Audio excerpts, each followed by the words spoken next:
No nii, stopp, Albert Prosa, FC Flora parim väravalööja, tassib siin mingisugust kanderaami, saad selle korraks maha panna, vähe puhata.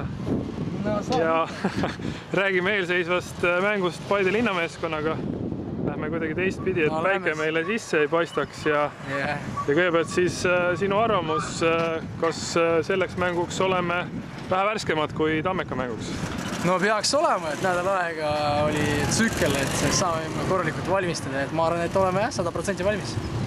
Tammeka mäng oli selles mõttes nagu huvitav, et sai ka statistikat tehtud ja söötsime seal ligi 800 söötu Tammeka 200 vastu, aga seda tulemust ei tulnud. Õnneks see 1-0 jäi pidama, et peab vist järgmistel mängudel olema vähe ettevaatlikum ja nii-öelda enne lõpuvilet juba selle võidu ära kindlustama.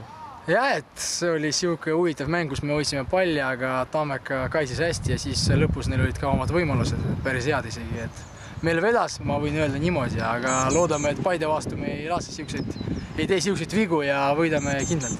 Paide on olnud meile tegelikult väga-väga sobiv vastane läbi üldse nende premium-liigas olemise ajaloo ja see Paide linnameeskond ja see Paide linnastaadion ka on selline väga tore mängupaik, kus oleme suurte skooridega tagasi tulnud, aga kunagi ei tea, millal see esimene komistus võib olla, aga ikkagi see Paide vist mänguliselt sobib meile. Tulemuse järgi vaadates kindlasti, aga ise ütlesid, et kunagi ei tea, millal see võib tulla, et kui me niimoodi hakkame mõtlema, siis see võib juba tulla homme või laupäeval.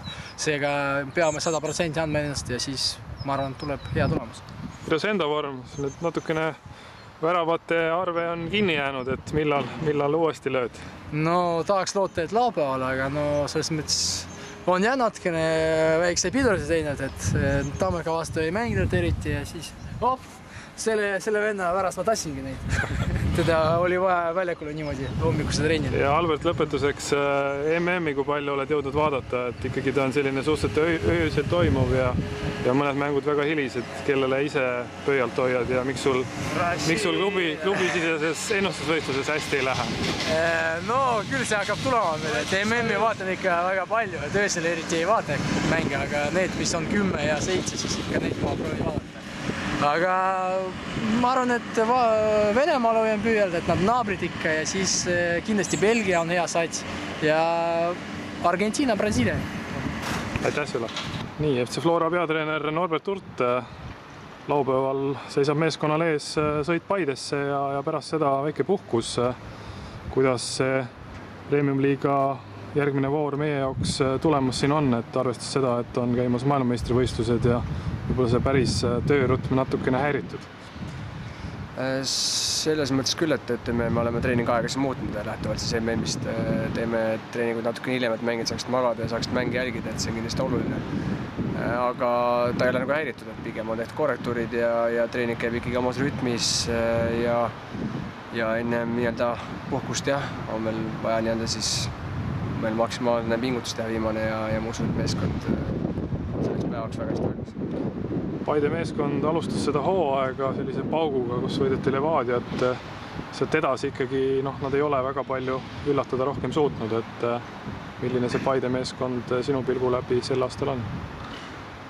Ütleme, kõrvalt tundub küll, et Paide võib-olla siukest tuhki pole nagu eelmine aasta oli, et eks amatöörmängijatel pole võib-olla lihtne ka olla nii palju aastaid maksimaalselt häälestunud kogu aeg, aga selge on see, et Flora vastu tuleks alati täis tahtmisega, nii et meie mängude suhtes võib öelda küll, peame alati olema väga hästi mänguks valmistunud, väga hästi häälestunud, et siin ei saa nagu võtta ühtegi vastast erandina, nii et Paide samamoodi, meie jaoks tuleb ikkagi tugev mäng.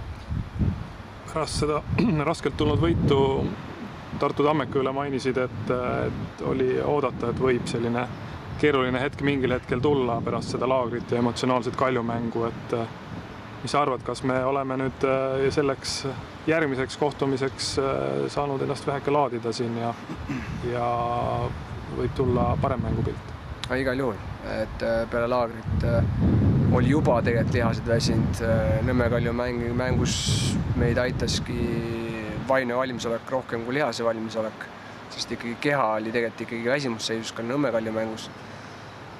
Tammeka mäng oli juba selge, et mängijatel on lihased suhteliselt tühjad ja sellist värskust kusagilt nii palju võtta. Pidime ka tegema vahetsi selles suhtes. Ja meeskonna rütme sellega häiritud, aga Paide vastu oleme ikkagi jälle täiskoosseisus valmis. Mehed on ära taastunud, konditsioon saab olema hea, nii et mäng tuleb kindlasti teistsugune kui Tammeka vastu.